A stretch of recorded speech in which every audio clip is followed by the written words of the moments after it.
people a few thanks.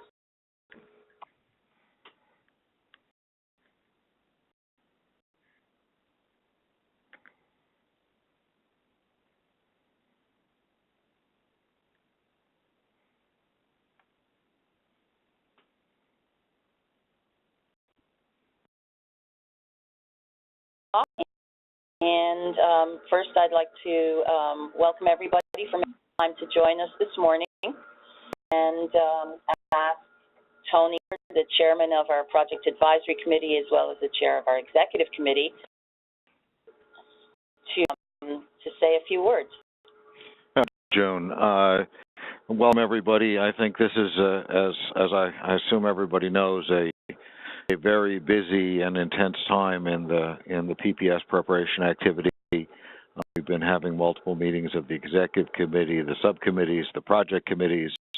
A lot of work going on, and we're going to try to compressed way, let you know where everything is today, how we're doing on getting the application together, the network together, and time frames going forward. So, I'll ask June to give an update on our project status.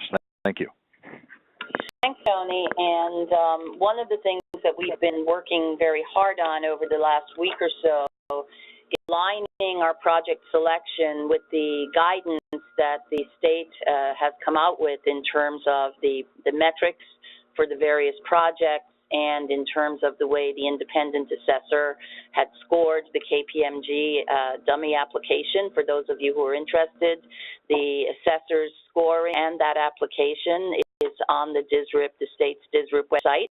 So if you're interested in seeing it, please, by all means, go ahead and check it out. So to review the final projects in a couple of moments with Dr. Sullivan, and she's going to go through what those final changes are and the rationale behind those changes. To then discuss some housekeeping issues related to our DSRIP application, which is now due in the 22nd of December, but we're going for having it in a couple of days earlier in anticipation of maybe having to fix some uploading glitches that might be associated with it. After that, we're going to, Tony's going to talk to us a little bit about funds flow, and we'll give you an updated timeline, and then we will open the line for questions. We will ask you to type in. We also ask you to please keep your phones on mute when you're not speaking. And actually, you will be muted until the question and answer period. So with that, I'm going to turn this over to Dr. Actually, no, I'm not. I'm going to quickly go back over the timeline. What you can see here reflects the new December 22nd timetable. We have to close out our network submission by next Monday, and Dr. Sullivan will speak more to that in a little while.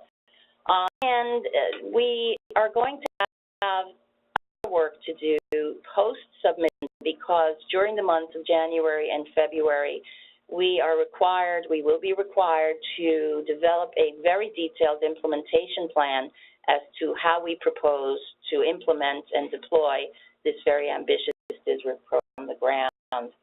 Timetable lost a month. Previous timetable was April 1st. They have now moved that timetable up to March 1st, which means that they're very serious about funding as of April 1st, but it also gives us 1 month in which to develop the detailed implementation plan. So it's going to be challenging, and we will not be resting on our laurels after December 22nd. We'll take a brief holiday pause, and then we'll be back in earnest to complete the implementation plan. So we'd like to move on to the application. Our minimal changes in the application to the organizational section, which is wonderful. There are really some structural changes to the project plan, which Dr. Sullivan will discuss momentarily. And we knew all along, and just to reiterate, the application will be used to determine project evaluation. And so it's critically important that we get it right when we submit this to the state. And in addition to the quality of the project plan application and the confidence we can imbue in the viewer that we can, in fact, implement this, we need to really nail down our network because obviously attribution is a very important driver, if you will, of valuation. Okay, please. I want to ask Dr. Sullivan to talk about what happened with some of our projects as the project metric guidance became formalized and as we received feedback from the State Department of Health on the specifics of the application. So, Jessie? Thank you, June. So this slide lists the 11 projects which we had planned to do, and we had our big meeting on October 9th with all our posters around these 11 projects. The ones that are highlighted here in red are the ones that are changing. So we had we were very enthusiastic around doing a project on traditional supportive housing. I think we all agree that housing is just the critical element for a subset of Medicaid beneficiaries who are high utilizers, that it was a really, really important project. But the way the state structured the way the requirements, we had outlined a project we thought was great, but when they put details on what they were going to accept as evidence of having met those requirements, they required that we would build beds, and building beds is something we're not in to do. It's not something that can be funded directly with the DSRIP funds, and it's not even something that is understood to be the best way to take care of people with housing now. The new approach is to add services, not beds, and so when they wouldn't change that, we had to drop that project. And then the other two projects in Domain 3, we had been planning to do a project around cardiovascular disease and a project around high-risk pregnancies. When the implementation scoring guide came out, there were two issues that influenced our one is the size of the population would be impacted by the project, but when it became the critical element was that requirement that if the scores going into a project are above a certain level, you cannot do that project. In other words, I'm calling these the must-fail measures. You at some point at the beginning fail the quality metrics so that you can improve the quality metrics. Already performing well, you can't do the project. So the next slide. We don't know what our scores are going to be on these projects, and we don't even know when we're going to find out. Can't take a risk of finding out after we've submitted the application that we can't do a project because the quality scores were too high.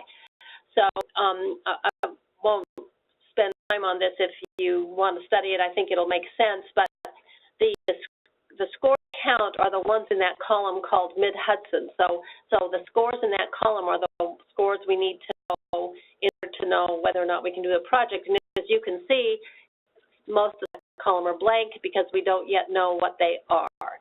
We used Hudson Health Plan's score as a proxy because Hudson Health Plan is a Medicaid managed care plan only in the Hudson Valley. And so our score projects represent a pretty sizable sample of the Medicaid population in the Hudson Valley, and we thought we could use their scores as a proxy. In this slide, yellow means we don't know, it could go either way. Red, we cannot do the project because the scores are too high, and green means we can do this project because the scores are low. And so in this case, you can see it looks like we couldn't do the parallel project, but we can do the asthma project. And if you go to the next slide, cardiovascular disease, and there was just too much we didn't know. It looked like we might not be able to do the cardiovascular project, and we wouldn't find out in time. If you go on to the next slide, but are able to do diabetes project. And because we're going to address issues, and we're going to address patient-centered medical home across primary care practices, that we are going to be addressing both cardiovascular disease and diabetes, no matter which project we pick, because you can't do primary care for adults without addressing those, all of them, of those. It's best that we select diabetes as the project. So here is our final project list. In housing, we're doing a project on health home for patients not eligible for health home, and what that means is doing case management, care coordination services, patients who have a single chronic condition, and be where, again, diabetes and cardiovascular disease will both be included in that. And that's what we'll be doing instead of housing. We're going to do the post-hospital follow-up and we hope to incorporate some of the elements of the housing project that we had wanted to do in that post-hospital follow-up project. And then down below, you'll see that we have asthma, diabetes, instead of cardiovascular, and prenatal care. Asthma project, another advantage of the asthma project over prenatal care is it does reach more people, that we have just about twice as many people treated us with asthma as we did with pregnant. So it also is a bigger audience. Okay. Okay, Jeff, it's not, we don't have a slide on this, but we've had some questions about how the DSRIP funding process is going to work. And so what I would like to do is ask Tony to speak to us for a couple of minutes on where we're at with the DSRIP funds flow process. Tony? Joan, thank you. When talking about this in the executive committee and also in the operations and finance subcommittee, so it's under an active conversation which we're going to be able to resolve until we really have the implementation plan fully done. But conceptually, the way we're approaching this is that we're thinking of this as being in basically two large pools of funds. The first pool, which we're calling Second Partner Service Obligation Funds, really pays for the cost of project implementation. So it will be devoted to paying the costs both at Westchester Medical Center and at our partner organizations for the specific costs of implementing the 11 projects that we're undertaking on the DSRIP process, so that everybody will, be fully taken care of in terms of their incremental cost. There is what we're calling a community goods pool, which will have all of the balance of the funds, and we hope they will be substantial. And they have three general uses that we're talking about, which have been specified to us, some of them by the state. One is revenue loss, that is, funds help certain providers bridge between current state and their future state, and this is probably particularly relevant to the village projects. Second is what we're calling a transformation pool, would be the ability to do projects probably at the hub or local and regional level that will have opportunity to improve specific quality or services for identified subpopulations within the region that don't fit the projects but that are really worthwhile to do. And then the third and probably the largest part of the Community Good Pool Fund will be for bonus payments. That is, we hope and expect to earn significant performance bonuses meeting the pay-for-performance metrics, and to a very great extent we expect to be able to devote those and distribute those among the partner organizations, obviously some proportion to their how the value to those specific projects, and all of that remains to be discussed. But in general terms, that's how we're approaching funds flow. We think it will be, but it'll also be, in particular, very transparent, and all of it will run through the committee and be fully vetted by all of the stakeholders in the project. So certainly be glad to entertain any questions later on, but it's not yet at a point where we can put any specific numbers around any of this until we get a little deeper into the process. Okay. Joan? Yeah, great, Tony. We could have next slide, please. So we come to where we're imposing yet again asking for your help in concluding some of the final things that we need to do for our application. Things that Tony alluded to was he didn't say it directly, but attribution is very important to us. And, as you're all aware, as of Monday, the 24th of November, the state is closing out its attribution tool. So if we don't have you in our network and filed by next Monday, you cannot be in our network for attribution. And while you may be able to participate in DSRIP project activities after that, it goes with saying that attribution is important in terms of distribution of funding, where we're going to have metrics associated with it. So Jesse's going to talk a little bit more about attribution in a moment, but I just want to emphasize that we do need to impose on you, again, must have your attribution, not only your attribution, but your attestation in form that you intend for attribution to be part of our network. If we have any indication that you do not intend to attest to your attribution, we must pull you out of our network. So I'm just going to leave it at that. That's how important it is. Jesse's going to talk a little bit more about that, and then Kiera is going to talk a little bit about posing, yes, yet again, and going to be doing a financial survey of all of our key partners, as well as a survey that is to determine their fiscal condition, that we have to have a plan to sustain and improve date. And we're also going to be asking for folks to share with us any other federal programs, subsidies, et cetera, you have, because the state is insisting that we not duplicate and double pay for anything that the CMS is currently paying for. So having said that, I would like to ask Jesse just to speak first on the attribution. Great, thanks, June. So June said the attribution is due on Monday the 24th, but that means we have to submit it to the state through an electronic submission process that we had a great deal of difficulty with the last time we did it. So that's Monday. So we can't wait until Monday to find out about the attribution.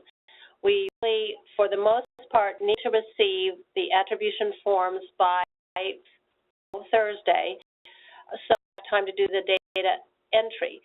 If you can't get it to us tomorrow, but you do intend to send it, so you're away from the office or that any kind of problem with that, please send us an email saying it's going to be on its way. As long as there aren't big changes and we don't have data entry issues, we can accept those throughout the weekend. But we can't do major data entry at the last minute. I mean, we've got about 5 people working full time on these attestations, and we're working long hours to get this done. So I just have to ask again that we need to have the attribution by tomorrow. And the attribution consists of 2 parts. The slide that's up here is the form filled out. It just says the name of the organization, your title, and a signature. And basically it just says, yes, I'm going to participate. It's not a contract. Contracts will come later. It's just an indication that we will be held responsible for, will be audited for these by the federal government and by the state government. We didn't make this up. We didn't put your name in and your numbers without your permission, that, yes, you intend to participate. And then the next slide is the other part of the detail. And there's 2 pages to it. One is for physician and nurse practitioners and social workers and dentists. We need the individual MPI of any provider who is a part of your organization under their individual numbers. And the second one is the organization, so the names of all your sites, the organization and the sites, and any MPI or MMIS numbers you have. A partner that does not bill Medicaid, that provides community-based organizations who don't bill Medicaid. We have you as a partner, and then you just write not applicable on the MPI and MMIS part, and we just add you in as a collaborating partner.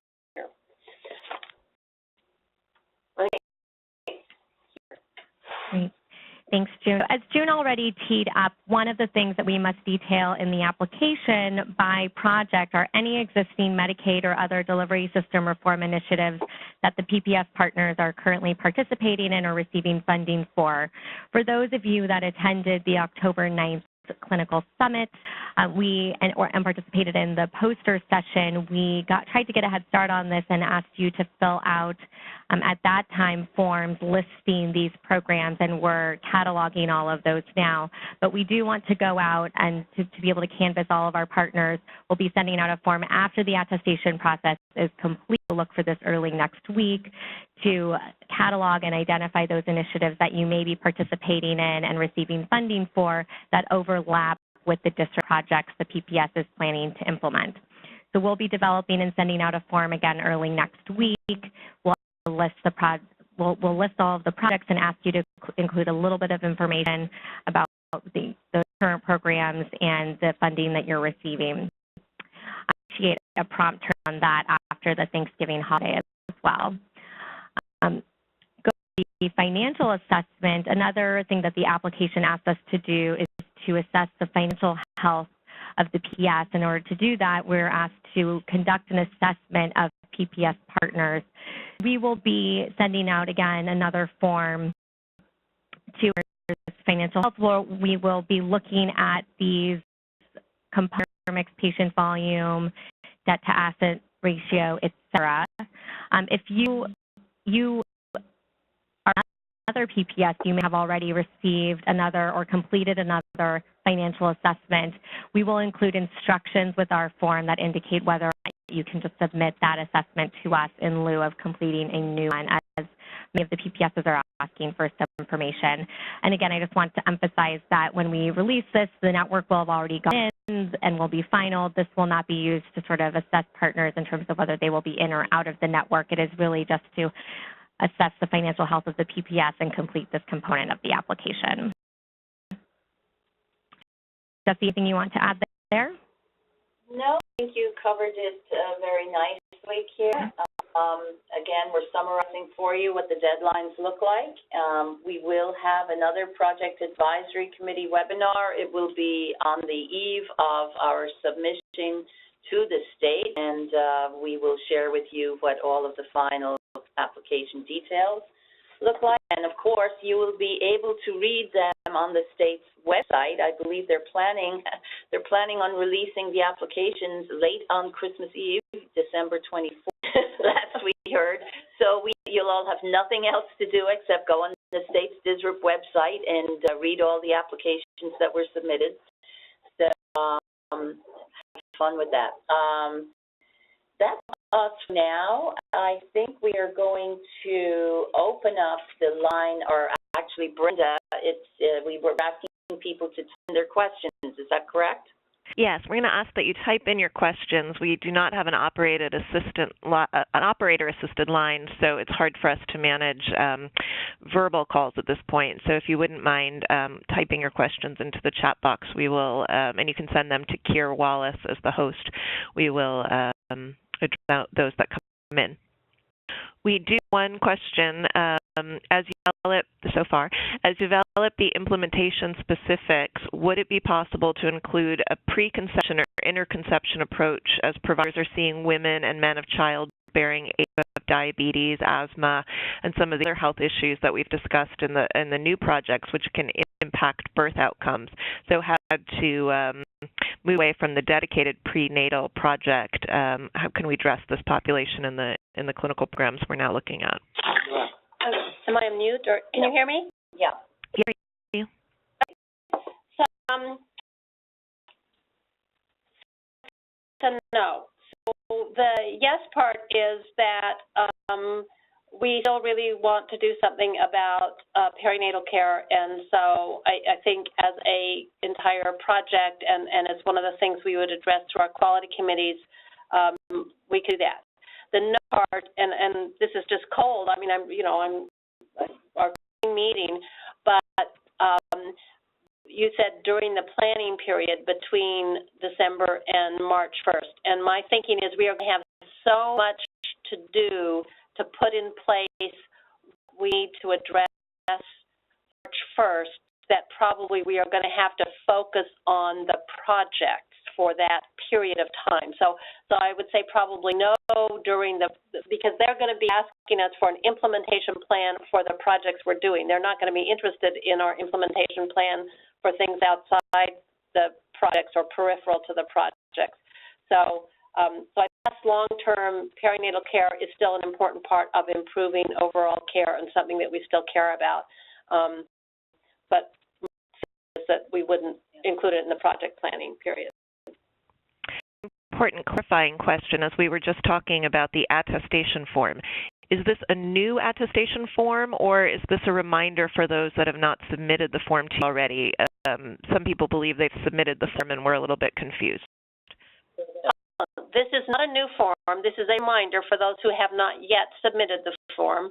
And we have as I said, we got 5 people working full-time. We're making calls. We're doing emails. We're reaching to those that we haven't received.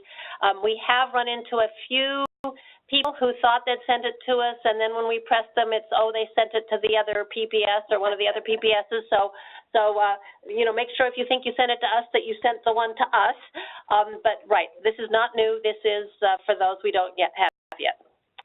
And speaking of multiple PPSs, and I remember this was a question that we kind of wrestled through a little bit on our last PAC call as well, but a little bit of confusion. One questioner said, we were told if you sign up to participate in more than one DSRIP PPS, it will impact the attribution rate and then impact the value of our participation and what we can bring to that project. Is that correct, that our participation directly impacts monies for the PPS? Tony, you get to take a stab at that? The simple answer is yes, because when you are in multiple PPSs, the attribution functionally ends up getting split between the two PPSs according to somewhat mysterious algorithm that the state uses. So that it will affect the valuations of the respective PPSs that you're in. However, attribution will nonetheless be in one or the other PPS. So it doesn't reduce attribution in the aggregate. It only changes the distribution among the PPSs, and therefore it shouldn't affect the amount of money that flows into the region. I don't know if or not. I think it may have also been, will it affect the flow of money from one PPS into a specific partner organization? Yes, and I think the answer to that is, to some extent, certainly yes. We facing in particular not project implementation costs, but also bonus payments will be related to the sort of impact that respective providers have within our network. And so if the attribution is split, it means that you will have less impact. It would have less impact in our network, and therefore we'll probably get fewer resources from our network. Just maybe something to that, and we definitely don't know what I'm about to say, but when we look at the attribution list from the state, there are a lot of members attributed to ear doctors, radiologists, dentists, other things.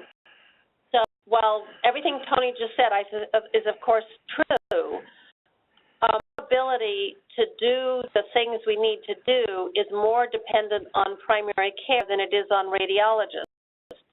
And we're going to know, even if a particular patient was attributed to radiologist, when we come around to doing what we have to do, we know it's the primary care doctor we need to work with. And so I just think when Tony says that the payments will be proportional to the impact on our success, the distribution that we got is going to be one of the things we're taking into account, but we're also going to be taking into account that are actually impacting all the other metrics that we're following, which is probably going to value primary care a little more heavily than it looks like it's valued in the initial attribution.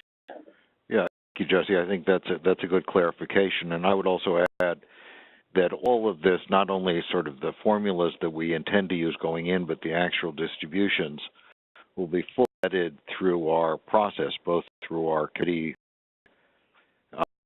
and ultimately through the executive committee. So we'll have lots of opportunity to make sure that we are fairly distributing funds reflecting different partners' impact on the overall performance of the PPS. Right. Yeah. Just listening, this is Brenda, this conversation. I mean, part of why all these providers are joining the PPS is to improve the quality of care and collaborate around protocol development. And so the efforts here of DSRIP are beyond just this action period as well, right? It's coming together to collaboratively through the quality efforts of this organization and this DSRIP effort, improve care. And if you want to be a part of that, that's a full contribution. Yeah, I would also like to say that Jay has been taking the lead from our PPS, putting together a regional quality council that will involve our colleagues from the other two PPSs in the region, so they can begin to have a regional conversation about streamlining policies, protocols, procedures, and data that we will be asking our providers to support. And both have been very supportive of doing that, and we have a meeting scheduled, and so that's moving ahead. A question for Tony and Keir on the financial assessment form. What about community-based agencies or other types of partners that do not bill for Medicaid? How is that contemplated in this financial assessment request?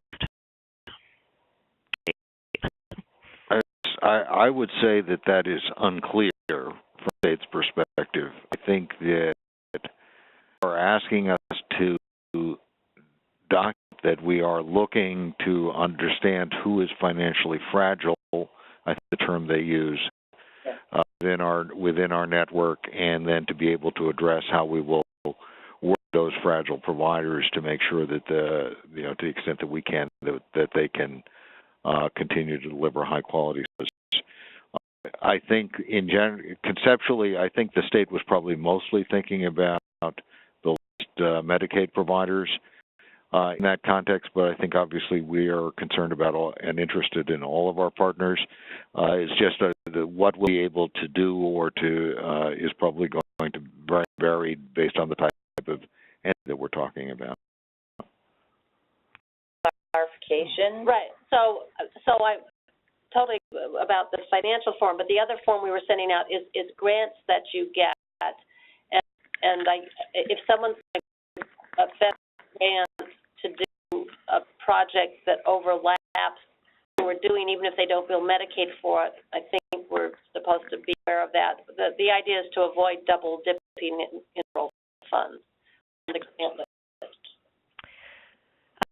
On the governance approach that the PPS is considering, the application requires that you indicate if your PPS falls to a certain category or certain model of governance that's outlined in a KPMG report on governance structures. And they outline a few different approaches to governance. And the question is, have we selected an exact model from that, or can we talk a little bit about what our governance structure might look like?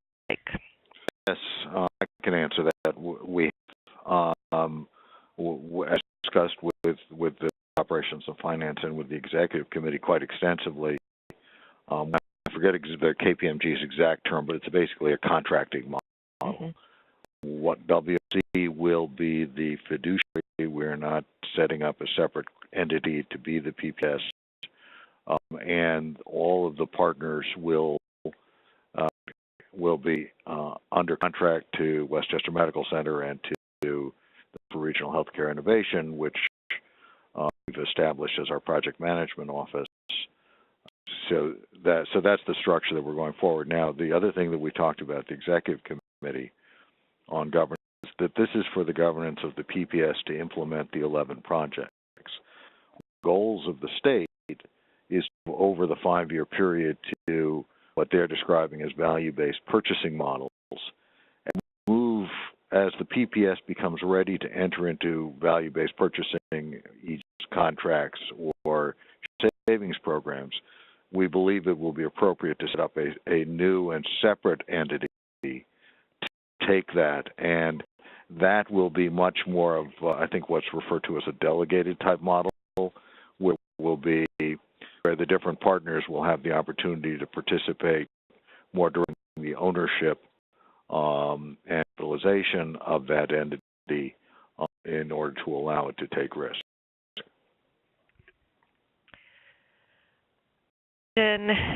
Some PPSs have been requiring providers to sign up for specific individual projects prior to the December filing. Is this PPS going to require that?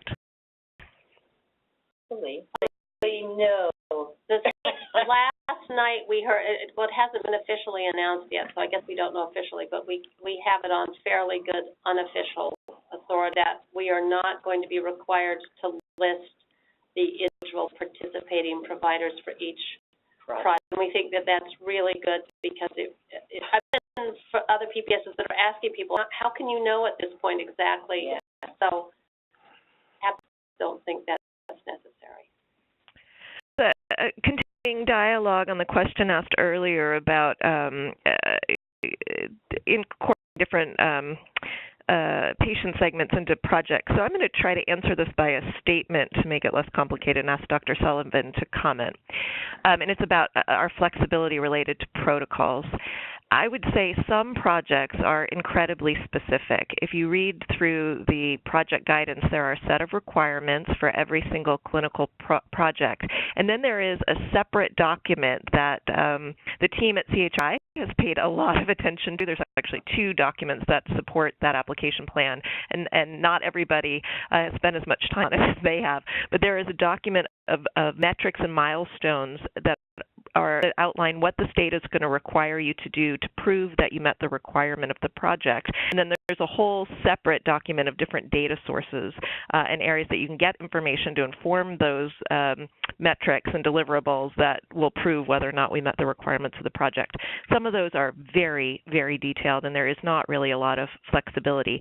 In other cases, there is a lot of flexibility that you will come together as the PPS to develop certain protocols or clinical processes or approaches.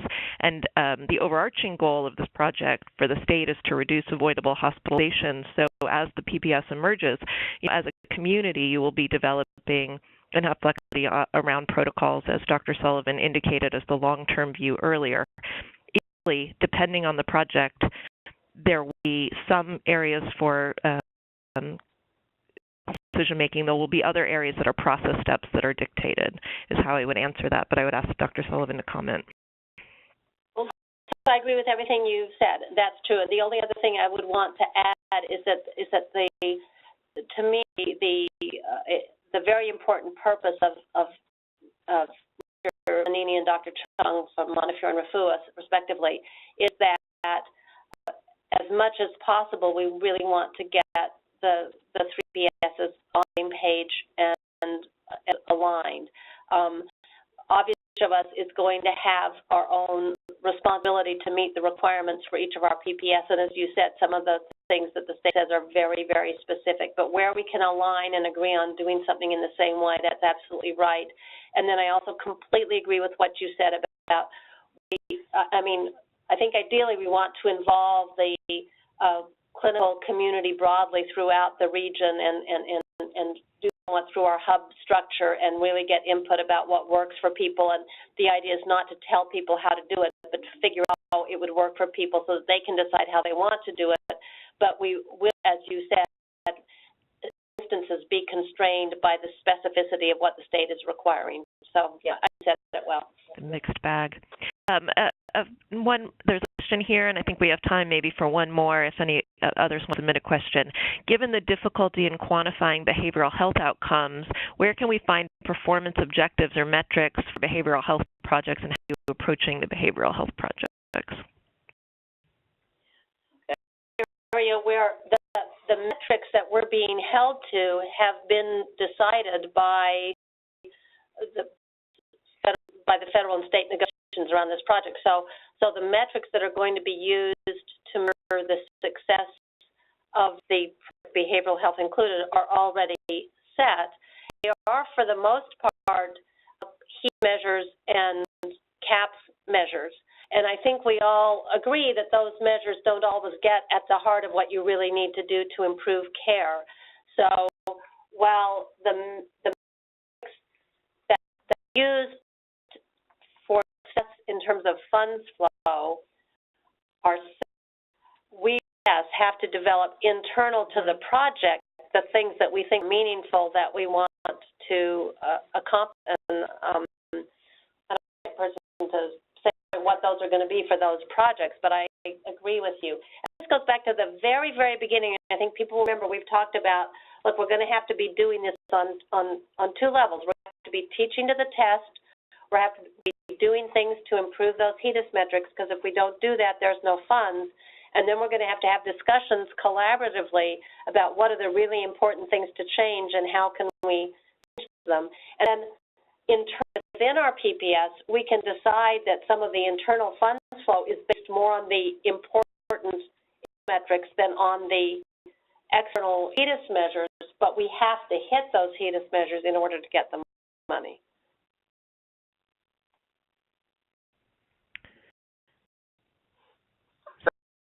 Any additional questions? So unless there are final comments or anybody wants to get a quick last question in, I think we're at our time anyway. Well, we'd like to give you back the 2 minutes that's left in it. So again, I just want to thank each and every one of you for the enormous amount of support and resources that you have deployed to help us to figure this out.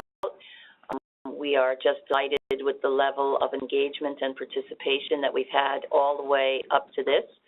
And I just know you'll be thrilled to hear that life doesn't stop on December 22nd. Maybe we'll take a pause for a couple of days, but then we're right back at it in earnest, January and February of 2015, to get ready for the realities of deploying this program out into the region. So I think it's going to be very exciting, but I did want to just thank you all again. Tony?